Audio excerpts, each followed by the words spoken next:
பேரண்ட்டா என்ன பண்ண முடியும்? யோசிச்சு பாருங்க.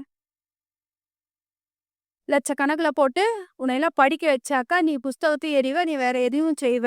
இதே உனக்கு வேலையா போயிருச்சு அப்படின்னு சொல்லிட்டு, திட்டலாம் எது வேணாலும் பண்ண, லைட்டா எனக்கு வந்து கொஞ்சம் கண்ணு கலங்கிட்டு, இத எப்படி மேனேஜ் பண்ண போறோம் அப்படிங்கிறத தெரியல. மௌனம், மௌனம், மௌனம், மௌனம். வாழ்த்து, வாழ்த்து, வாழ்த்து. அடுத்த நாள் பரீட்சை எழுதி ஆகணும். வேற வழியே கிடையாது அப்படிங்கிற ஒரு சூழல் வரும்போது, மகரிஷிட்ட நல்லா பிரேயர் பண்ணிட்டு, எப்படி இவரு படிக்க வரப்போறாருன்னு தெரியல. அவங்களுக்கு ஒரு பிரஷர் தானே, ரிலாக்ஸ் வேணும்னு சொல்லிட்டு, உள்ள வரக்கூடிய சூழ்நிலையில பார்த்தீங்க அப்டின்னா, எங்க வீட்ல அவர்ட்ட சொல்லிட்டேன். இப்படிலாம் நடந்துருச்சுங்க. என்ன செய்றதுன்னு தெரியலன்னா, அவரும் அமைதியா இரு, எதுவும் பேசாதன்னு. மணி ஒரு 2, 2:30க்கு வந்தாரு. கொஞ்சம் கூட எதுவுமே நடக்காத மாரி, அம்மா எனக்கு சாப்பாடு போடுங்கன்ட்டு வந்துட்டு, வந்து உட்காந்தாச்சு. யோசிச்சு பாருங்க. இப்போ மௌனம் அப்படிங்கிறத தாண்டி, மகரிஷி சொன்ன மாரி, உணர்ச்சி வயப்பட்ட மனநிலையில "நீ படிச்சா போய், படிக்காட்டி போ, எனக்கு என்ன?" அப்படிங்கிற மாரி இல்லாம, "சரி கண்ணு, எத்தன மணிக்கு படிக்க உட்காரலாம்?" இப்போ நீ எத்தன மணிக்கு படிக்க உட்காரலான்னு இருக்கோன்னு கேட்கிறத விட, எப்படி படிக்கலாம்? எப்படி படிக்கிறதுக்கான தோது எப்படி குடுக்கலாம்? அப்படிங்கனோனே, "சரிங்கம்மா, ஒரு 4 to 5 வந்துட்டா சரியா இருக்குமா?" அப்படின்னோன்ட்டு, அப்பா அப்படிங்கிற மாதிரி இருந்துச்சு எனக்கு. ஒழுங்கா படிச்சாரு. ஏதோ இறைவனுடைய கருணையினால 200க்கு 197 வாங்குனாரு. இப்போ ஒரு நிமிஷம் நான் உணர்ச்சி வயச வ வ வயப்பட்டு சூழ்நிலை மாறிடுச்சு அப்படின்னா, அந்த சூழ்நிலையே ஒரு மாதிரி மாறிடும் அப்படிங்கிற ஒரு விஷயம். இந்த மாதிரி வாழ்க்கையில எத்தனையோ அன்றாட பிரச்சனைகளை உணர்ச்சி வயப்பட்டு பார்த்தீங்கன்னா, அப்படியே உடலும், மனமும் வருத்தப்பட்டு அங்க தாங்க ஃபர்ஸ்ட்டு ஸ்டார்ட் ஆகுறது பிபி அப்படிங்கிற ஒரு ரத்த கொதிப்பானுக்கான ஒரு விஷயம். அது பார்த்தீங்க அப்படின்னா, உச்சந்தலையிலேருந்து உள்ளங்கால் வரைக்கும் அ இப்ப ஃபேஷனா போயிடுச்சு. பிபி இருக்கு, லோ பிபி, ஹை பிபி இருக்கு, டயபிட்டிஸ் இருக்கு, எனக்கு இந்த வியாதி இருக்கு, அந்த வியாதி இருக்கு. நெறைய பேசிக்கொண்டே இருக்கிறோமே ஒழிய, வந்தது எதற்கு? ஏங்க ஒரு ரூ. 10 பேனா பார்த்தா 10 தடவ எழுதி பார்க்குறோம். இவ்வளோ பணம் கட்டி இந்த மனவளக்கலைய படிக்கும்போது, இவ்வளவு விஷயம் நமக்கு கற்றுக் குடுக்குறாங்க அப்படின்னாக்கா, இன்னமும் நாம மருந்து, மாத்திரை எடுக்காதவங்க எத்தன பேருன்னு கை தூக்குங்கன்னா, ரொம்ப கொஞ்சம் சிரமமா இருக்கும். எப்படியாவது ஏதேனும் ஒரு விஷயத்திற்கு கொஞ்சம் கூடுதலாவோ, குறைவாகவோ ஏதோ மருந்து, மாத்திரை எடுத்துட்டுருப்போம்.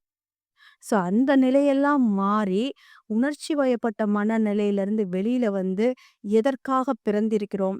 ஏன் பிறந்திருக்கிறோம்? நாம் வந்த நோக்கம் என்ன? இறை உணர்வு பெற்று வாழ்க்கை வாழ்ந்து அந்த முழுமை பேறை அடைய வேண்டுமென்றால், நான் பேசாதபோது இறைவன் என்னிடம் பேச வேண்டும். நிறை அறிவில் நீயும் நானும் ஒன்றுதான். நான் கொஞ்சம் முன்னாடி போயிட்டுருக்கேன். நீங்க 10 ஸ்டெப்ஸ் பின்னாடி வாங்கன்னு தான் நமக்கு மகரிஷி சொல்றாரு. அப்ப அந்த நிலையிலிருந்து நாம் மாற்றம் கொள்ள வேண்டும் அப்படின்னா, முதலில் நல்லா எதை பேச வேண்டும், எதை பேசக்கூடாது அப்படிங்கிற ட்ரெய்னிங் வந்து ஃபர்ஸ்ட்டு நமக்குள்ளேயே பிராக்டிஸ் பண்ணணும். இப்ப 2 பேர், 3 பேர் ஒரு ஆலோசனை பண்ணிக்கிட்டே இருக்கும்போது பார்த்தா, நமக்கு தெரிஞ்சதெல்லாம் பேசுவோம். தெரிஞ்சதெல்லாம் பேசுவோம். அவங்க நம்மள கேட்கவே இல்ல. நம்ம எதுக்கு பேசணும்? யோசிச்சு பாருங்க. அவங்களே நம்மகிட்ட எதுவுமே கேட்கல. நம்ம எதுக்கு அவங்க கிட்ட பேசணும்? அப்போ சபை அறிந்து பேச வேண்டும். சூழ்நிலை அறிந்து பேச வேண்டும். ஆலோசனை கேட்டால் பேச வேண்டும். இல்லைன்னா வாய் பேசாம அமைதியா தான் இருக்கணும்.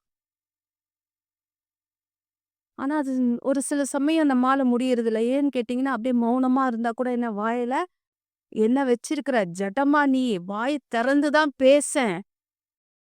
அதுக்கும் திட்டு வாங்குவோம். அமைதியா இருந்தாலும் திட்டு வாங்குறோம். எப்படிதான் இப்படி சொன்னாலும் பிரச்சனைங்கிறாங்க, இப்படி சொன்னாலும் பிரச்சனைனா, எப்படிதான் நம்மளோட லைஃப கொண்டு போறது அப்படிங்கிற ஒரு விஷயம். அப்போ இத்தனை விஷயங்களுக்கும் எளிமையான வழிமுறை என்ன சாமி சொல்லியிருக்கிறாரு அப்படின்னா, இந்த விஷயங்கள்லாம் நீங்க மனசுல அப்படியே லயம் பண்ணிக்கிட்டே இருந்தீங்க அப்படின்னா, உறவு முறையா, பொறுமையா, நிதானமா இருந்துச்சு அப்படின்னா, இந்த ஆக்ஸிடோசின் நல்லா வேலை செய்யும். ஒரு பிளான் பண்ணி வேலை செய்றோமா, டோபமைன் நல்லா வேலை செய்யும். நிறுத்தி நிதானமாக இருக்கலாம். தூக்கமே வரலையா? ஏதோ செரட்டோனுக்கு உண்டான முறையற்ற ஒரு நிலையில என்னோட எண்ணம் போயிட்டுருக்கு. அத சீர் செய்யணுமா? யார் எனக்கு கஷ்டம் குடுத்தாங்களோ, அவங்கள மனதார வாழ்த்தி, வாழ்த்தி, வாழ்த்தி, வாழ்த்தி எல்லாத்தையும் நட்பு நலம் பண்ணிடணும். எப்படி பார்த்தாலும் பார்க்கும்போதே ஆணாக இருந்தாலும் சரி, பெண்ணாக இருந்தாலும் சரி, அப்படி ஒரு கம்பீரம் தோற்றத்துல. பார்க்கும்போதே ஒரு தேஜஸ். அப்படியே இன்னும் கொஞ்ச நேரம் இவங்க கிட்ட பேசிட்டு இருந்தா எப்படி இருக்கணும்? அப்படிங்கிற உணர்வை தோற்றுவிக்க வேண்டும். அப்படியெல்லாம் இருக்கணும். இருந்தா தான் பார்த்தீங்க அப்படின்னா, சாமிஜி ஒரு முறை கிளாஸ் எடுக்கும்போது யாரெல்லாம் தவம் நல்லா பண்றீங்களோ, அவங்களுடைய புருவம் பார்த்தீங்கன்னா, நல்லா மேல உருண்டு திரண்டு இருக்கும். ஆச்சா, அந்த மாரிலாம் யார் யார் இருக்காங்கன்னு பார்த்தீங்கன்னா, ராமகிருஷ்ண பரமஹம்சர், சாரதா தேவி அம்மா, விவேகானந்தர், இயேசுநாதர் இவங்க எல்லாமே பார்த்து சாமிஜி ஜோக் சொல்றாரு இது கிளாஸ் எடுக்கும்போது. நாமெல்லாம் இவங்கள எல்லாம் பார்க்குறோமே ஒழிய, டக்குனு என்ன பார்த்து, "என் புருவம் எப்படி இருக்கு? நான் நல்லா தவம் பண்றேனா?" அப்படின்னு கேட்க தோணுதா? யோசிச்சு பாருங்க. இதெல்லாம் தியானம் நல்லா செய்வதற்கான அளவுகோலாம். அப்படி புருவத்து மேல அப்படியே பிரைட்டா அப்படியே அந்த கோடு பார்த்தீங்கன்னா, அவ்வளோ அழகா வளைவா இருக்கும். இதெல்லாம் தியானம் செய்வதற்கான அடையாளங்களாம். அப்படியே ஃபேஸ்ல பார்த்தீங்க அப்படின்னா, அப்படியே தேஜஸ் சுடர் விட்டு அப்படியே அழகா பார்க்கறக்கே அவ்வளோ நல்லா இருக்கும். அப்பேற்பட்ட ஒரு தியானத்தையும், தற்சோதனையும் தான் நம்ம எல்லாம் கத்துட்ருக்கோம். இத்தனை விஷயமும் மௌனம் அப்படிங்கிற ஒரு விஷயம் அவசியம் தேவைதான்.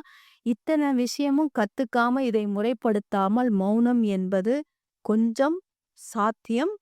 பயிற்சி, முயற்சி, விடாமுயற்சி வெற்றியை கொடுக்கும். எது கொடுக்கும் சொல்லுங்க? பயிற்சி, முயற்சி, விடாமுயற்சி டேஷ் வெற்றியை கொடுக்கும்.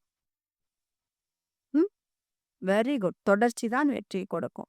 அப்போ அந்த அளவு பயிற்சி, முயற்சி, விடாமுயற்சியோட இந்த பயிற்சிய நாம செய்துக்கிட்டே வந்தோம் அப்படின்னாக்கா, மிகவும் அற்புதமாக இருக்கும். அண்டர்லைன் 4 4வது விஷயம். அதுக்கப்புறம் பார்த்தோம் அப்படின்னா, இந்த தன்முனைப்பாகட்டும், அடுத்தது பழிச்செயல் பதிவாகட்டும், 3வது விஷயம் உணர்ச்சி வயப்பட்ட மனநிலை. இந்த 3 விஷயத்தையும் மகா மௌனம் என்கின்ற சிலபஸ் மகரிஷி நமக்கு போட்டு, இந்த 3 விஷயத்திலயும் நீங்க ப்ராப்பரா டிராவல் பண்ணிட்டே வந்தீங்க அப்படின்னா, கட்டாயம் மௌனம் என்கின்ற அற்புதமான விஷயத்திற்கு நாம் போக முடியும். எப்படி? முதல்ல நான் மௌனம் இருக்கிறதுக்கு ரெடி ஆயிட்டனா அப்படிங்கிறதுக்கு எனக்குள்ளேயே நான் ஃபர்ஸ்ட் கேள்வி கேட்டுக்கணும். எவ்வளவு நேரம் மௌனம் இருக்க போறோம்? 1 மணி நேரமா, 2 மணி நேரமா, 1 நாளுல? இது 2வது பாயிண்ட். 3வது பாயிண்ட் பார்த்தீங்க அப்படின்னா, வீட்ல உள்ள குடும்ப உறுப்பினர்கள்ட்ட நான் வீட்லயே மௌனம் இருக்கிறேனா, ஒரு கோயில்ல போய் இருக்கிறேனா, இல்ல ஆழியாருக்கு போறோம் அப்படின்னா, எனக்கு ஒரு தயாரிப்பு நிலை வேண்டும்.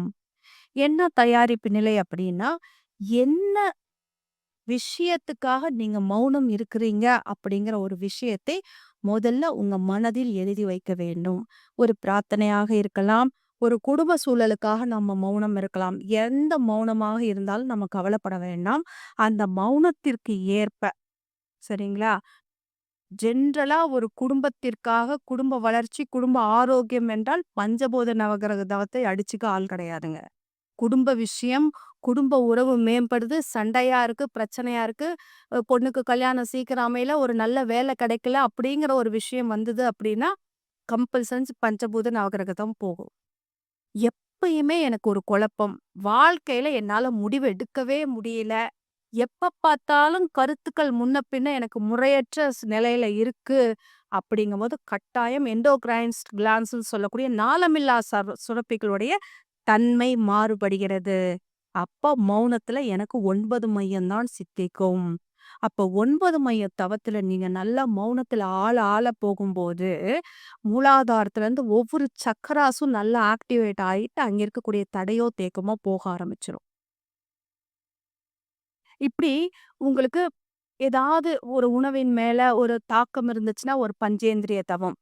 உங்களுடைய தேவை என்னவோ அதற்கு தகுந்த மாரி இந்த தியானத்தை நான் முதலில் 1 மணி நேரம் பயிற்சி செய்வேன். 2 மணி நேரம் பயிற்சி செய்வேன். அரை நாள் பயிற்சி செய்வேன். 1 நாள் பயிற்சி செய்வேன். இந்த 4 முறைகள உங்களை பழக்கிக் கொண்டுட்டு, அதற்கு பிறகு நீங்க ஒரு 2 நாளோ, 3 நாளோ, 4 நாளோ தொடர்ந்து நீங்க மௌனம் இருக்கும்போது தான், கொஞ்சம் கொஞ்சமாக அந்த மௌனம் நமக்கு சித்திக்கும். மனம் போட்டு பெர்ராண்டி எடுத்துரும். இருக்கலாமா? வேணாமா? இந்த மௌனமெல்லாம் இருக்காட்டி என்ன? அப்படிங்கிற மாரிலாம் இருக்கும். இன்றைக்கு மகரிஷி அவங்க சொல்றது யோசிச்சு பாருங்களேன். ஒரு அகத்தாய்வு என்பது 2 நாள். 2 மணி நேரம் தான் ஒரு வகுப்பு. ஆழியால இருக்கக்கூடிய இன்னைக்கு எம்ஆர்சின்னு சொல்லக்கூடிய வகுப்பு 3 நாட்கள் தான். எல்லாத்தையும் சிம்ப்ளிஃபை பண்ண சாமிஜி, ஏன் மௌனத்த மட்டும் 1 மாசம் இருங்க. 48 நாள் இருங்க அப்படின்னு நமக்கு அறிவுறுத்துறார் என்றால், நம்முடைய மனம் தேவையில்லாத குப்பைகளை மனம் சுமந்துட்டு இருக்கு. நீ குப்பைய வெளிய எடுக்கணும்னு ஒரு பொழுதும் நினைக்காதே. நல்ல விஷயத்தை உள்ள போட்டு, போட்டு, போட்டு, போட்டு புண்ணிய செயல்களையும், அறச்செயல்களையும் நீங்க திரும்ப, திரும்ப செய்யும்போது, கருமையம் தூய்மை பெற்று, அவ்ளோ விஷயங்கள் நீங்க நினைக்கும் போதே நடக்கிற அளவுக்கு அவ்வளவு மாற்றங்கள் நமக்கு கிடைக்கும். அப்போ மெயின் விஷயம் பார்த்தோம் அப்படின்னா, எந்த பயிற்சியாக இருந்தாலும் சரி, எண்ணம், சொல், செயல் இந்த 3லயும் ஒரு நேர்மை இருக்கணும், ஒரு ஒழுக்கம் இருக்கணும். அந்த 3 விஷயத்திலயும் ஒரு நேர்மை, ஒழுக்கம் அப்படிங்கிற ஒரு விஷயம் வந்துருச்சு அப்படின்னாவே, கருமையம் தூய்மை பெறுவதற்கான ஃபர்ஸ்ட் ஸ்டெப். இப்படி என்னுடைய வாழ்க்கை பயணம் முழுவதும் பார்த்தீங்க அப்படின்னா, நான் மௌனத்தில் இருந்து, இருந்து, இருந்து, இருந்து அதுக்கப்புறம் பார்த்தீங்க அப்படின்னா, இது உங்களுக்கு பழகிடுச்சு அப்படின்னா, ரசிக்க ஆரம்பிச்சுருவோங்கிறாரு சாமிஜி. எப்படி ரசிக்க ஆரம்பிக்கிறோம் அப்படின்னா, சொந்த அனுபவங்க. சேலத்தில பார்த்தீங்க அப்படின்னா, பௌத்தரத்தில இருக்கக்கூடிய பொன்னம்பலம் ஐயா அப்படிங்கிறவங்க மகரிஷியோட சீடர். சாமிஜியும் அவரும் நெருங்கிய நட்பு. ஒரு குரு சிஷ்யர் பரம்பரையில எப்படி அந்த ஐயா இருப்பாரு, எங்களுக்கு ரொம்ப ஐயா வீட்டுக்கெல்லாம் போயி, சாமிஜியோட அனுபவங்கள்லாம் நெறைய கேட்கக்கூடிய ஒரு வாய்ப்பு. கெஜல் நாயக்கன்பட்டியில மௌனம் நடந்துட்டு இருக்கு. ஐயா பொன்னமலை ஐயா சொல்றாரு, கண்ணாடி பயிற்சி. சின்சியரா விடாம நான் பயிற்சி பண்ணிட்டே இருக்கேன்.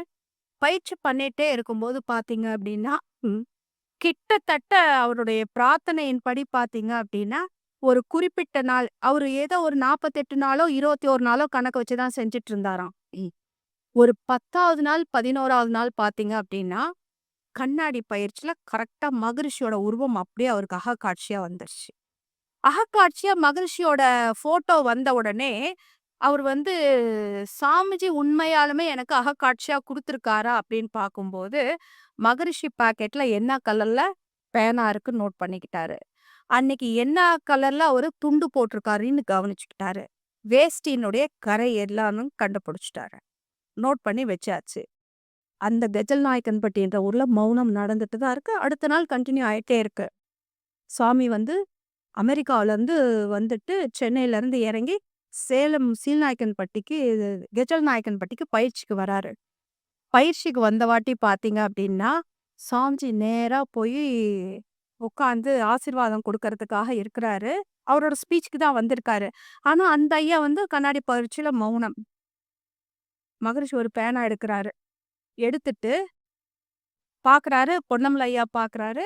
சாமிஜி அப்படியே நடந்து வர தோற்றம் பார்த்தீங்கன்னா, அவர் கண்ணாடி பயிற்சியில பார்த்த அதே பேனா, அதே துண்டு, அதே வேஷ்டிக்கரை. சரிங்களா? குரு சிஷ்யர் குருவும் பேசல, சீடரும் பேசவே இல்ல. சாமிஜி பேனாவ எடுக்குறாரு. நிகழ்வு முறை சரிதானான்னு சீட்டு குடுக்குறாரு அவர்கிட்ட. "நீ என்ன பார்க்குறீல்ல? நீ என்ன கண்ணாடியில் பார்த்து இல்லையா? நீ பார்த்த உருவத்துல நான் இப்ப இருக்கேனா? யூ செக் இட்" அப்படிங்கிறத மறைமுகமாக ஒரு பேனாவுல எழுதி குடுக்குறார்ன்னா, அந்த சிஷ்யருடைய தாக்கம் குருவுக்கு எவ்வளோ புரியுதா இல்லையாம்மா உனக்கு? என்ன புரியல தான? புரியல. புரிஞ்சிருச்சா? குரு எந்த அளவுக்கு பார்த்தீங்க அப்டின்னா, ஈருடல் ஓர் மாரி கலந்து இவ்வளவு அழகா ஒரு காட்சி குடுக்குறார் அப்படிங்கம்போது, இதெல்லாம் கதையா இல்லைங்க. அனுபவத்துல நாங்க பார்த்த விஷயங்கள் அப்படிங்கும்போது, அவங்களாலலாம் முடியும்போது ஏன் நம்மால முடியாது? யோசிச்சு பாருங்க. ஒரு கண்ணாடி பயிற்சியில நாம உட்கார்ந்து கண்ணாடி பயிற்சி செய்யறதே ஒரு பெரிய தவம். அதுக்கே குடுப்பன வேணும். ஆனால் மகரிஷி அகக்காட்சியா குடுத்த விஷயம், அந்த பேனா, அந்த துண்டு, அந்த வேஷ்டி எல்லாமே கரெக்ட்டா இருக்கா? நீங்க கண்ணாடி பயிற்சியில நான் உங்களுக்கு காட்சி குடுத்தது சரிதானா? அப்படிங்கிறத ஒரு குழந்தைத்தனமா சீடருக்கு ஒரு துண்டு காகிதம் எழுதி குடுக்கறது அவர தவிர வேற யாராலயும் முடியாது. யார் தருவார் இந்த அரியாசனம் குருவை என்று யாராலயும் கொடுக்க முடியாது. யோசிச்சு பாருங்க. இத்தன பயிற்சிகளும் நம்ம கத்துருக்கோம். ஆனா, நமக்கு நேரமே இருக்கிறதில்ல. ஏன் சொல்லுங்க? எஸ்கேப்.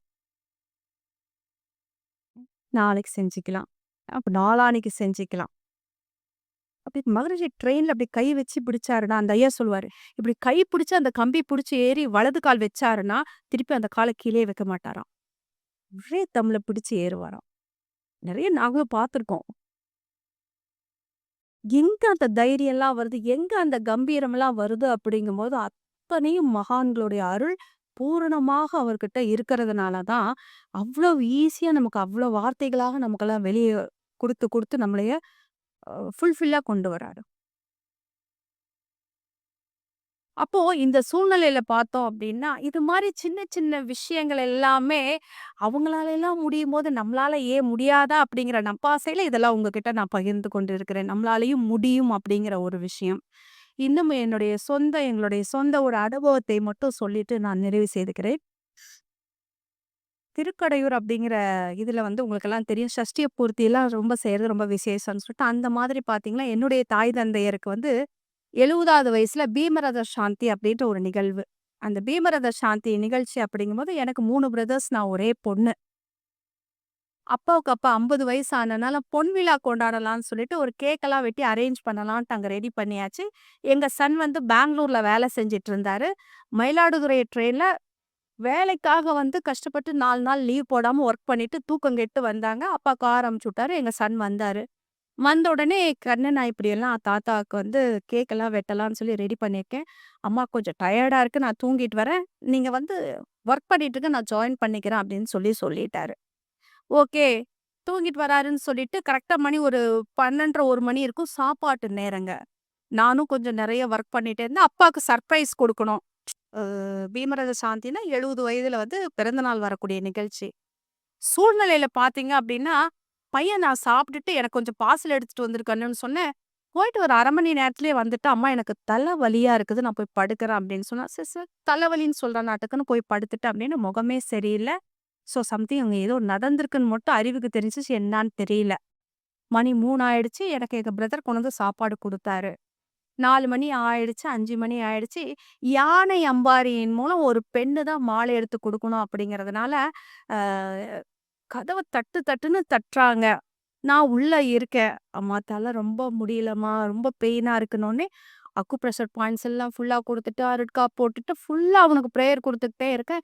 எங்க வீட்ல எங்க சார் வந்து கதவ தட்டி, "உன்ன தான்ப்பா கூப்பிடுறாங்க மாலை போடுறதுக்கு. நீ இங்க உட்காந்துருக்கியே" அப்படின்னு அவரையும் புடிச்சு கொண்டு வந்து உட்கார வச்சு, இவன் இவ்வளோ கஷ்டப்பட்டுட்டு இருக்கான். எனக்கு அப்பா, அம்மாவும் முக்கியம் தான், பையனும் முக்கியம் தான். என்ன பண்ணலாம் அப்படிங்கிற ஒரு சூழ்நிலையில பார்த்தீங்க அப்படின்னா, கம்முனு நான் மெடிடேஷன்ல உட்காந்துட்டு, அவர் பாட்டுல பார்த்துட்டு இருந்தாரு. கொஞ்ச நேரம் கழிச்சு ரொம்ப டைம் ஆயிட்டே இருக்கும்னா, கதவ தட்டிக்கிட்டே இருக்கிறாங்க. போன வாட்டி பார்த்தீங்க அப்டின்னா, ம் நான் தலைவலின்னு போய் எங்க அம்மாட்ட சொன்னா, ஷி இஸ் எமோஷனல். உடனே பேரனுக்கு தலைவலியா, எனக்கு ஃபங்ஷன் வேணாம், ஒண்ணும் வேணாம்னு சொல்ற அளவுக்கு டாக்டர போய் பாரு அப்படிங்கிற மாரிலாம் நினைவு கூருவாங்க. இதையும் தவிர்க்கணும் அப்படின்னுட்டு, இந்த சூழ்நிலை கடந்தே போயாகணும் அப்படின்ட்டு மகரிஷிய பிரேயர் பண்ணி, பண்ணி, பண்ணி, பண்ணி, பண்ணி நிகழ்ச்சி வந்து இரவு நல்லபடியா முடிஞ்சிருச்சு. காலையிலயும் நிகழ்ச்சி நல்லபடியா முடிஞ்சிருச்சு. எல்லாரும் அவங்கவங்க ஊருக்கு போயாச்சு. ஆஸ் அ பேரண்ட்டா மனசு தாங்கவே இல்ல. நெக்ஸ்ட் வீக் ஊர்லருந்து வர்றாரு. "என்னதான் நடந்துச்சு கண்ணு, நீ சொல்லு கண்ணு" அப்படின்னு கேட்டா, "அம்மா, நான் சாப்பிடும்போது இலையில கை வச்சு ஒரு கவளம் கூட நான் வாயில வைக்கல. பீமரத சாந்திக்கு மண்டபத்துல அத்தன பேரும் வேலை செஞ்சுட்டு இருக்காங்க. உனக்கு இப்ப சோத்து மேல என்ன உனக்கு அவ்வளவு இன்ட்ரெஸ்ட்டு? சாப்பிடறதுக்கு உனக்கு நேரம் காலமே இல்லையா? எந்திரிச்சு போய் வேலைய பாரு" அப்படின்ட்டு க்ளோஸ் ரிலேட்டிவ் ஒருத்தர் சொல்லிட்டாங்க. ரொம்ப கஷ்டமா தான் இருந்துச்சு. "ஏன் கண்ணு, இத அப்பவே சொல்லியிருக்கலாம்ல" அப்படின்னு. நான் சொல்லியிருந்தேன்னா, உடனே உங்க மனசு என்ன கேட்கும்? "யார் அப்படி சொன்னாங்க? எதுக்கு உன்ன சொன்னாங்க?" அப்படின்னு நீங்க எமோஷனல் ஆவீங்க. இத வந்து வீட்ல பெரியவங்க கிட்ட சொன்னா, அவங்க எமோஷனல் ஆவாங்க.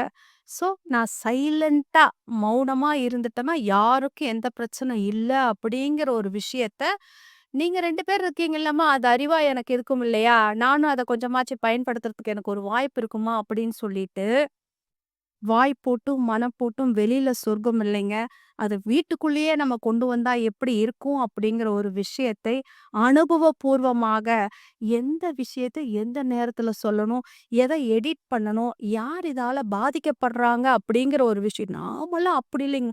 கேட்டத உடனே ஃபோன்ல வாந்தி எடுத்து அத்தனையும் சொல்லிடணும். அவங்க வந்தாங்க, இவங்க வந்தாங்க, வீட்ல இத செஞ்சேன், என்னாச்சு பிரயோஜனம் இருக்கா பாருங்க? ஒண்ணுமே இருக்காது. செல்ஃபோன் கட காதோட டெசிமல் போய் காது செவிப்பற கிழியறது தான் மிச்சமா இருக்கும். அது செல்ஃபோன் எப்படி தெரியுங்களா பேசணும்? சாமி சொல்லுவாரு, "நான் இப்ப பிஹெச்டில பண்றனால என்னோட ஸ்டூடண்ட் பண்றாங்க. செல்ஃபோனுக்கும் நமக்கும் 5 அடி தூரத்துல இருக்கணுமா. இதுல இருக்கக்கூடிய அவ்வளவு எனர்ஜியும் நம்ம கிட்ட இருக்கக்கூடிய ஜீவகாந்தத்தை வாரி அரிச்சிரும். ஏன் காலையில எந்திரிக்க முடியல? ஃபோனையும் தலவாணி பெட்டுக்கு அடியிலேயே வச்சுக்கிட்டே இருந்தோம்னா, நமக்கு அவ்வளோ எனர்ஜி அது இழுத்துரும். கொஞ்சம் தூரமா வச்சுக்கணும், இல்லைன்னா பெட்டுக்கு கீழ வச்சுக்கணும். ஸோ இந்த மாரி எல்லாம் ஒவ்வொரு விஷயத்தையும் அறிவியல் பூர்வமாக சிந்திச்சு எங்கெங்கெல்லாம் நாம பாதிக்கிறோம் அப்படிங்கிற ஒரு விஷயத்தை நாம கடைபிடிச்சுட்டு வந்தோம் அப்படின்னா தான் மௌனத்தில் வெற்றி கொள்ளும்போது அது சொர்க்கமாக கட்டாயம் நம்மள சுத்தி ஃபர்ஸ்ட் ஃபேமிலியில தனி மனித அமைதிக்கு வரணும் நாம ஃபர்ஸ்ட். நான் சமுதாயத்திலவே தொண்டு செய்றவங்களெல்லாம் அப்புறம். குடும்பத்துல ஒரு அமைதி 2வது விஷயம். இது 2யுமே நம்ம ஜெயிச்சிட்டோம். வாழ்க்கையில ஸ்டாண்ட் பண்ணிட்டோம் அப்படின்னா, சொர்க்கத்தை நோக்கி நாம் செல்ல வேண்டாம். சொர்க்கமே நம்மை தேடி வரும். அப்பேற்பட்ட ஒரு வாழ்க்கைக்கு முதலில் நம்மை தகுதி செய்து கொள்ள வேண்டும்.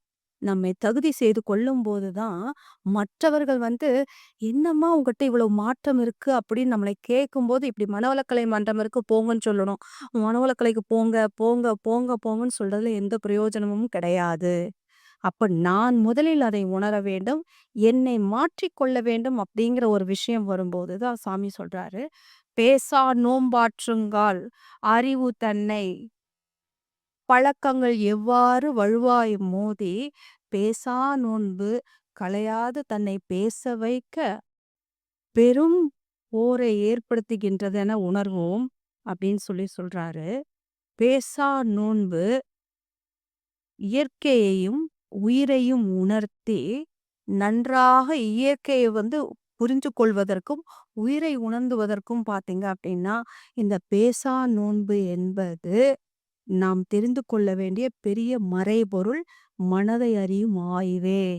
உன் மனசை அறியக்கூடிய ஆய்வு தான் பேசா நோன்பு. மற்றபடி நீ நினைக்கிற மாரி உன்னாலேயும் முடியும் அப்படின்னு நமக்கு ஒரு பெரிய ஹோப் குடுத்து, நான் இத கத்துட்டு இருக்கேன். நான் மௌனத்துல இருக்கேன். நீங்க இதெல்லாம் ஒரு பாடமாக எடுத்து, இந்த மௌனத்தை நீங்களும் கற்கும்போது, இந்த உலகத்துல பார்த்தீங்க அப்படின்னாக்கா, நாம சாதனையாளர்களாக வர வேண்டாம். சிந்தனையாளர்களா வர வேண்டாம். ஃபர்ஸ்ட் எனக்குள்ள அந்த அமைதி பூரணமாக இருக்கிறதா? நான் பேசும்போதே இது மற்றவர்களுக்கு புண்படுத்துதா அப்படிங்கிற ஒரு விஷயம் வரும்போதே, இது கஷ்டமா அவங்கள கட்டாயம் புண்படுத்தணும். கொஞ்சம் மௌனமா இருக்கிறதுல எந்த தப்புமே கிடையாது. எல்லாம் ஞாபகம் வச்சுக்கோங்க. சரிங்க, சாரிங்க, ஜாலிங்க. இத 3மே வச்சுக்கிட்டோம் அப்படின்னா, ஓகே. சரிங்க, இது ஒண்ணும் பிரச்சனை இல்ல. சாரியா ஒண்ணும் தப்பில்ல. யார் அறிவாளியோ விட்டு குடுன்னு சுவாமி சொல்றாரு. அது ஏன் நாமளா இருந்துட்டு போக்கூடாது? அடுத்தது ஜாலி தான். ஓகே. வாழ்க வளமுடன்னு சொல்லிட்டு இன்முகத்தோடு நம்ம அப்படியே குடும்பத்துல வந்தோம் அப்படின்னாவே, வீட்லயே அப்படி வைப்ரேஷன் பார்த்தீங்க அப்படின்னா, பாசிட்டிவ் எனர்ஜியா இருக்கும். அப்படியே வீட்ல உட்காரும்போது நம்முடைய எனர்ஜி ஃப்ளோலாம் அவ்ளோ அருமையாக இருக்கும். எனவே, இந்த மௌனம் என்கின்ற ஒரு வார்த்தை நாம பெருசா நினைக்காம, நம்மாலும் செய்ய முடியும் அப்படிங்கிற ஒரு விஷயத்தை மிகவும் எளிமையாக்கி, இப்படியெல்லாம் கஷ்டப்பட்டு நிஜ மௌனம் இருந்து, காஷ்ட மௌனம்லாம் இருந்து, மரக்கட்டையாகி ஒண்ணும் நீ கஷ்டப்படாத. உன்னை நீ உணரணும். இந்த 3 விஷயங்களையும் நீ பயிற்சி செய். இந்த 3 களங்கங்களையும் தவிர்த்து நம்முடைய வாழ்க்கையை மேம்படுத்தும்போது, வாய்ப்பூட்டும், மனப்பூட்டும் கட்டாயம் சொர்க்கமே. அதுல எந்தவித ஒரு மாற்றமும் இல்லை. அந்த சொர்க்கத்தை அடைவதற்கு நான் இப்ப அடிக்கோடிடுங்க, அடிக்கோடிடுங்கன்னு சொல்லக்கூடிய ஒரு 4 விஷயத்தை உங்களுக்கு சொல்லிட்டு நிறைவு செய்து கொள்கின்றேன். வாழ்க வளமுடன். முதல் விஷயம், நெகட்டிவ் அப்படிங்கிற ஒரு விஷயத்த அடிக்கோடிட சொன்னேன். அந்த நெகட்டிவ் அப்படிங்கிற ஒரு விஷயம் வரும்போது, எல்லாருமே மனிதர்கள் தாங்க. எல்லாருமே ஹியூமன் பீயிங் தான். எந்த இடத்துலயும் நான் கரெக்ட்டா, பெர்ஃபெக்ட்டா இருக்கிறேன். எனக்கு நல்லெண்ணம் தான் வருதுன்னு சொல்றதுக்குள்ள, நமக்கும் அப்பப்ப நெகட்டிவ் தாட் வந்துகிட்டே தான் இருக்கும். அப்படி நெகட்டிவ் தாட் வரும்போது பார்த்தீங்க அப்படின்னா, உங்களுடைய சுண்டு விரலினுடைய இந்த ஓரத்துல உங்க சுண்டு விரல் 2 சுண்டு விரல் இருக்கு இல்லைங்களா? இந்த சுண்டு விரல் ஓரத்துல நம்முடைய நெகட்டிவ் அப்படின்னு சொல்லக்கூடிய ஒரு நரம்பு வேணுங்கிறது ஒரு 10 டைம் நீங்க நல்லா அழுத்தமா பிரஷரைஸ் குடுக்குறீங்க. ஜஸ்ட் நீங்க நல்லா தொட்டு அழுத்துனீங்கன்னா கொஞ்சம் வலி இருக்கும். நல்லா ஒரு 10 முறை இந்த சுண்டு விரல "அப்பா ஏன் தான் இவ இப்படி பண்றாங்கன்னே தெரியல. சொன்ன பேச்சே கேட்க மாட்டேங்கிறாங்க. டிவி பொழுதனைக்கும் பார்க்குறாங்க, செல்ஃபோன்" அப்படிங்கிற மனசு வரும்போதே கம்முனு இப்படி இந்த சுண்டு விரலுடைய வெளிப்புறமா இருக்கக்கூடிய இந்த புள்ளியை ஒரு 10 முறை 2 கையிலயுமே நல்லா அழுத்தணும். Negative points. கொஞ்சம் போகும்போது, "சரி கண்ணு இந்த மாரி பண்ணாத. அடுத்த தடவ உன்ன சரி பண்ணிக்கோ." அப்படின்னு சொல்லக்கூடிய நெகட்டிவ் பாயிண்ட்ட பாசிட்டிவ் தாட்டா கொண்டு வரக்கூடிய முக்கிய புள்ளி இது 1. 2வது அடிக்கோடின்னு சொன்னது ஸ்ட்ராங்கஸ்ட். மனச ஸ்ட்ராங்கா வச்சுக்கோங்க அப்படின்ட்டு. அந்த 2வது டிப்ஸ் என்னன்னு பார்த்தீங்கன்னா, மணிக்கட்டுக்கும் உங்களுடைய எல்போன்னு சொல்லக்கூடிய இந்த முழங்கைக்கும் மத்தியில கட்டை விரல வச்சுக்கோங்க. இது வலது கையில மட்டும் தான் செய்யக்கூடிய பாயிண்ட்ஸு. மணிக்கட்டுக்கும் முழங்கைக்கும் மத்தியில் ஒரு 40 முறை தூங்கி எழுந்திருச்சு நம்ம பயிற்சியோட இந்த 40 முறை நம்ம அழுத்திக்கலாம். மனதிற்கும் உடலுக்கும் மென்டல் பாயிண்ட் இது. ஸ்ட்ராங்கா நம்மை வைத்திருக்கும். முக்கியமாக இந்த வலது பக்கம் கரெக்டா இந்த சோத்து கையில நம்ம நல்லா ஒரு 40 முறை பிரஷர் பண்ணிக்கலாம். 3வது புள்ளி, உச்சந்தலையிலிருந்து உள்ளங்கால் வரைக்கும் எங்கேயாவது எந்த வலியாக இருந்தாலும் சரி, வலி நிவாரணி, ஆன்டிபயாட்டிக்கோ இல்ல பெயின் கில்லர் அப்படிங்கிற ஒரு விஷயம் இல்லாம, இப்படி இந்த விரலுக்கும் இந்த விரலுக்கும் ஒரு வி ஷேப் போட்டீங்க அப்படின்னா, இந்த மத்திய புள்ளி. இந்த இடத்துல இந்த இடத்துல நல்லா அழுத்தம். ஒரு 10 டைம்ஸ் குடுத்தீங்கன்னா 2 பக்கமும் நல்ல ஒரு வலி வரும். தலை வலி, உடல் வலி, முழங்கால் வலி, மூட்டு வலி. நீங்க எந்த மெடிகேஷன் வேணாலும் எடுத்துக்கங்க, தப்பில்ல. நல்லா அப்பப்ப ஒரு 2 ஹவர்ஸ்க்கு ஒருக்கா ஒரு 10 முறை நல்லா இந்த புள்ளிய, வி ஷேப்ல இருக்கக்கூடிய இந்த புள்ளிய நல்லா அழுத்தம். 2 கையிலயுமே விடாம குடுத்துக்கிட்டே வந்தோம்னா, அருமையான பெயின் கில்லர். யோசிச்சு பாருங்க, இதுக்கு ஏதாவது காசு செலவு பண்றோமா? ஏதாவது ஹாஸ்பிட்டல்ல போய் அப்பாயின்ட்மென்ட் வாங்குறோமா? அதெல்லாம் எதுவுமே கிடையாது. ஜஸ்ட் பயிற்சியெல்லாம் முடிங்க. இல்ல பயிற்சியோட அப்படியே ஒரு 10 முறை நல்லா அழுத்தம் குடுத்துட்டோம் அப்படின்னா, வலி நிவாரண புள்ளிகள். 4வது பாயிண்ட். இப்போ உச்சந்தலையிலேருந்து உள்ளங்கால் வரைக்கும் பார்த்தோம் அப்படின்னா, இன்றைக்கு கொரோனாக்கு அப்புறம் எத்தனையோ வைரஸ், எத்தனையோ பாக்டீரியாக்கள் எவ்வளவோ உற்பத்தி ஆகுது அப்படின்னுட்டு, இன்றைக்கு இப்ப பார்த்தீங்க அப்படின்னா, இப்ப கூட உகாண்டால ஒரு வைரஸ் வந்து ரொம்ப ஃபார்ம் ஆயி அங்கேயே அரெஸ்ட் பண்ணியிருக்காங்க. அந்த மாதிரி இல்லாம நம்முடைய நோய் எதிர்ப்பு சக்தியை இன்க்ரீஸ் பண்ணி நம்முடைய ஆ இம்யூனிட்டிய கெயின் பண்ணணும்னா, உங்களுடைய மணிக்கட்டுலேருந்து அப்படியே 3 விரல் வச்சீங்க அப்படின்னா, அதுல மத்திய புள்ளிய நல்லா அழுத்திக்கணும். ஒரு 10 டைம்ஸ். இது வந்து அ நிணநீர் புள்ளி அப்படின்னு சொல்றோம். இந்த மணிக்கட்டுலோடைய மத்திய புள்ளி அவ்வளவுதான். ஒரு 10 முறை 2 கையிலயும் நல்லா அழுத்திட்டீங்கன்னா, கேன்சர் உட்பட எந்த மாரியான வைரஸ்கள் உள்ள தேங்கி இருந்தாலும் பேட் நம்மளை உயிர்கொல்லியான இருக்கக்கூடியது நம்முடைய கழிவுகள் வழியாக வெளியேறிவிடும். இப்ப நம்முடைய சிந்தனைக்கும், இந்த புள்ளிகளை அழுத்துவதற்கும் என்டையரா அவ்வளவு ரிலேட்டடான பல விஷயங்கள் இருக்கு. என்ன செஞ்சாலும் இந்த மனம் ஒரு குரங்கு மாரி தாவிக்கிட்டே இருக்கிறதுனால, அதிலிருந்து வெளியில வர முடியல அப்படின்னா, இந்த மாரி சிக்கல்கள்ல இருந்து விடுபடணும் அப்படிங்கிற ஒரு விஷயம் வந்ததுன்னா, ஃபர்ஸ்ட் நெகட்டிவ் புள்ளி வந்து ஒரு 5, 5 தடவ பாயிண்ட் பண்ணிக்கோங்க. அடுத்தது இந்த வலி நிவாரண புள்ளிய ப ப பண்ணிக்கலாம். அப்புறம் இந்த மைண்ட ஸ்ட்ராங் பண்ணிக்கிறதுக்கு இந்த புள்ளிய கொஞ்சம் அழுத்தி பிடிச்சுக்கலாம். அதுக்கப்புறம் பார்த்தீங்கன்னா, இந்த நிணநீர் புள்ளி. இந்த 4 பாயிண்ட்லயும் ரிப்பீட் பண்ணிட்டே இருந்தோம் அப்படின்னா, டெஃபினட்டா பார்த்தீங்கன்னா, உங்களுக்குள்ள ஒரு ஒ ஒரு மனநிலை, ஒரு உற்சாகம் ஆட்டோமேட்டிக்கா ரீச் ஆகும். எனவே, வாய் போட்டும், மனப்போட்டும் சொர்க்கம் அப்படிங்கிற ஒரு விஷயம் மௌனம் தான் என்று மகிழ்ச்சி வழியில அத்தனை கருத்துக்களையும் நாம் அனைவரும் பின்பற்றி, நம்முடைய வாழ்க்கையில வெற்றி, மகிழ்ச்சி அத்தனை விஷயங்களையும் கிடைக்க வேண்டுமென்றால், அதற்கு எல்லாம் வல்ல இறையருளும், குரு அருளும் துணை நிற்கட்டும்.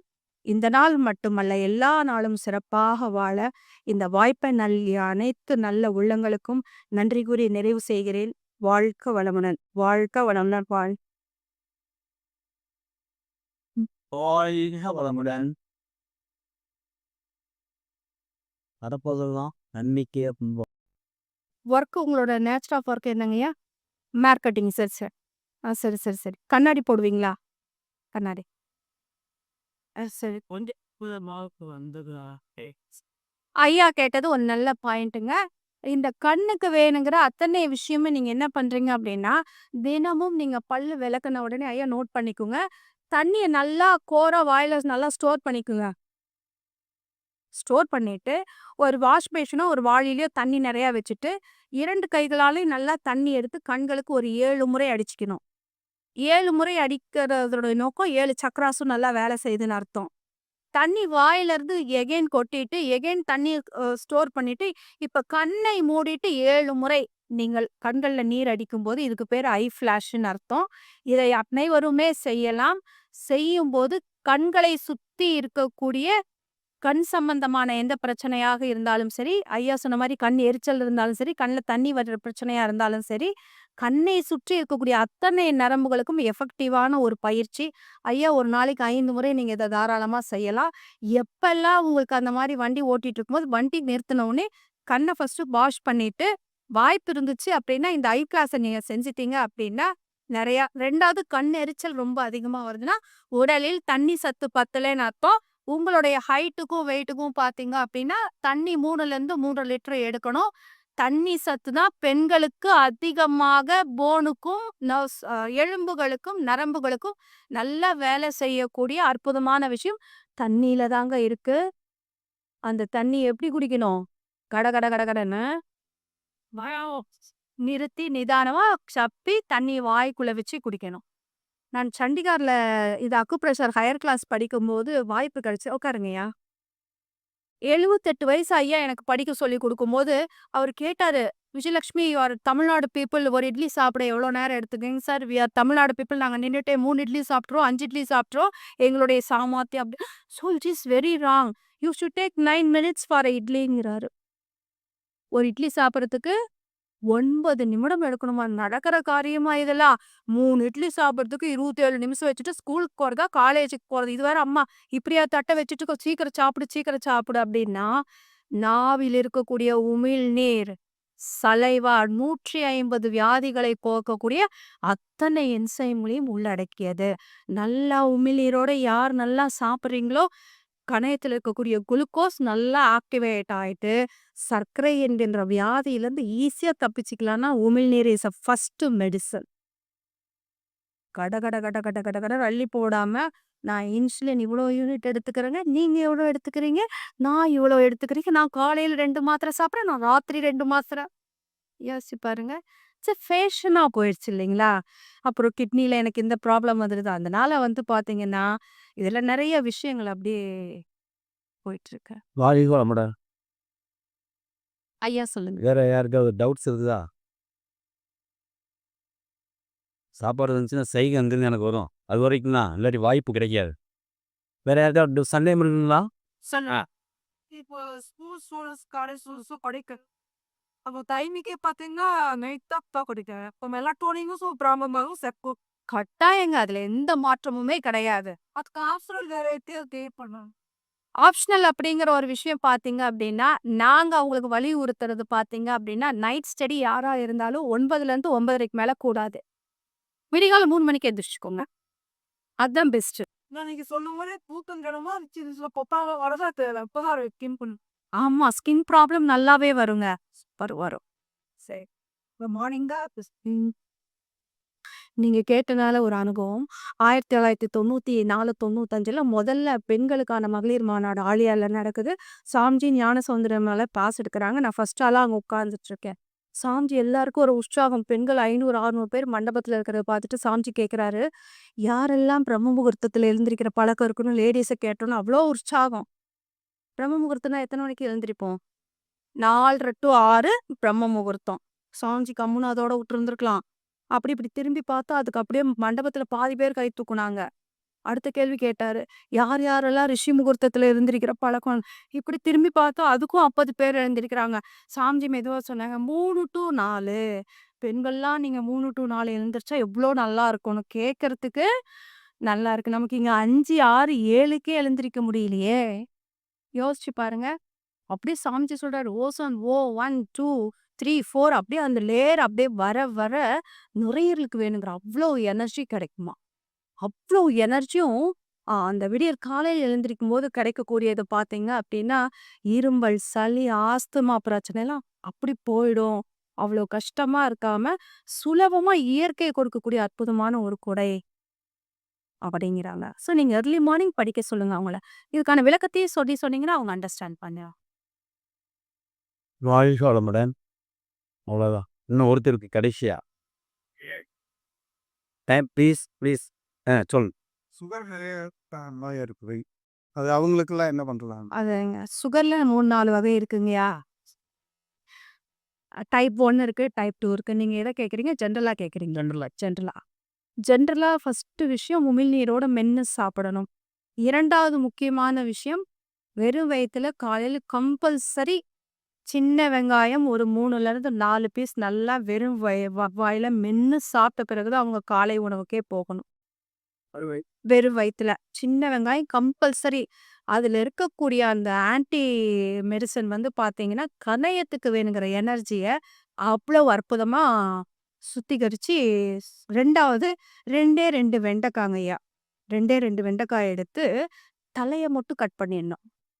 3ஆம் நாளா கட் பண்ணி ஓவர் நைட் இரவே ராத்திரி பார்த்தீங்கன்னா, 1 கிளாஸ் தண்ணீல 2 வெண்டைக்காய நல்லா மூழ்குற அளவு ஊற வச்சு, அடுத்த நாள் காலையில அந்த வெண்டைக்காய மட்டும் எடுத்துட்டு, அந்த தண்ணி வழவழப்பா குடிச்சீங்க அப்படின்னா, 10 டேஸ்ல நீங்க பார்க்கலாம் சர்க்கரையினுடைய அளவு நிதானமா வர ஆரம்பிச்சுரும். இது அனுபவம்.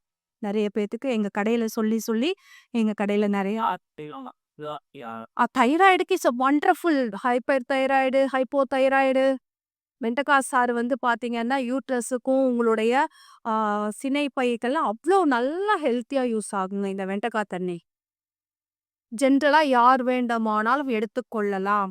அதுல வந்து அந்த வழவழப்பு பார்த்தீங்க அப்படின்னா, சிறுகுடலுக்கும், பெருங்குடலுக்கும் நல்ல வளர்ச்சியை கொடுக்கும். செரிமானத்துக்கு ஏற்றது வெண்டைக்காய் சாறு.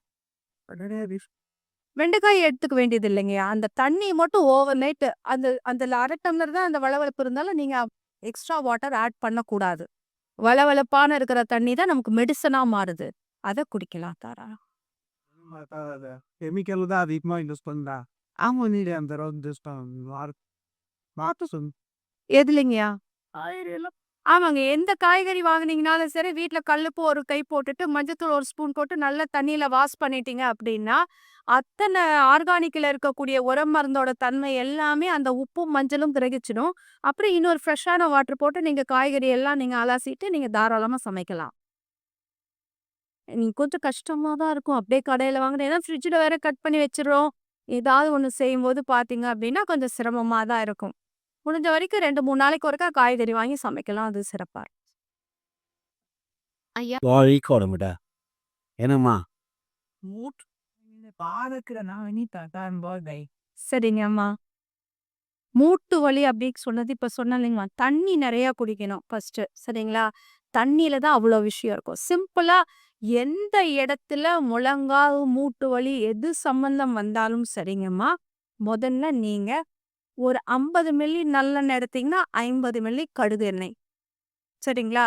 அதுல ஒரே 1 ஸ்பூன் சுத்தமான மஞ்சள் தூள், பச்சை கற்பூரம் சின்ன சின்னதா ஒரு 4 போட்டு நல்லா மிக்ஸ் பண்ணிக்கணும். மிக்ஸ் பண்ணிட்டு, இரவு உறங்குவதற்கு முன்னாடி நல்லா அத அப்ளை பண்ணிக்கணும். தேய்க்கக்கூடாது, மசாஜ் எல்லாம் சும்மா ஜஸ்ட் அப்ளை பண்ணீங்கனாவே, உங்க மூட்டுல இருக்கக்கூடிய அவ்வளவு அது அப்சர்வ் ஆக ஆரம்பிக்கும். சரிங்களா? இது சைட் சப்போர்ட் மட்டும்தான். சரிங்களா?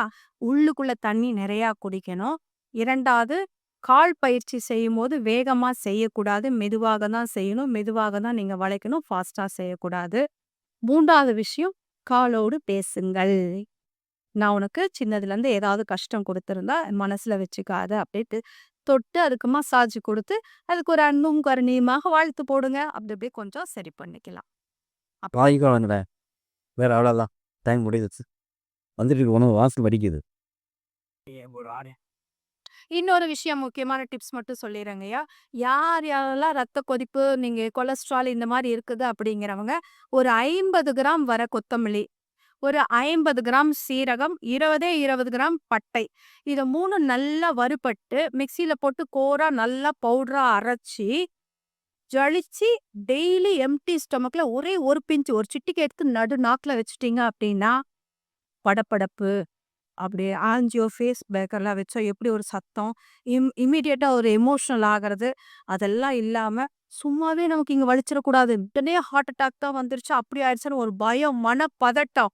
அத எல்லாமே பார்த்தீங்கன்னா, அந்த ஒரு பிஞ்ச் எடுத்து நீங்க வாயில அவ்ளோ விஷயம் இருக்குங்க. நம்மளுடைய அஞ்சறை பெட்டிக்குள் அவ்ளோ விஷயம் இருக்கு. ஸோ சீரகம் 50 கிராம், வர கொத்தமல்லி 50 கிராம், பட்டை 20 கிராம். இதுதான் வந்து தாராளமா வறுத்து ஒரு பாட்டில்ல வச்சுக்கோங்க. 6 மந்த்ஸ் வரும். உடனே அடுத்த கேள்வி இது எல்லாருமே சாப்பிடலாமா? அடுத்த கேள்வி சரியா? நமக்கு யார் யாருக்கெல்லாம் தொந்தரவு இருக்கோ அவங்க மட்டும் தாராளமாக நீங்க எடுத்துக்கொள்ளலாம். தயவு செய்து ஒரு பொழுதும் வெள்ளை சர்க்கரையை நாடாதீர்கள். வெள்ளை சர்க்கரை நம்முடைய உடலுக்கும், மனதுக்கும், நோய்க்கும் முதல் எதிரி. கணையத்தை வீண் செய்யக்கூடிய ஒரு மெட்டீரியல். தயவு செய்து, தயவு செய்து வெள்ளை சர்க்கரை வேண்டாம் ஆண். வணக்கம். வாய்ஸ் வாழ மாட்டான். அம்மா ஃபோன் நம்பர் யாருமே கொடுக்க மாட்டான். எழுதி போடுறோம்.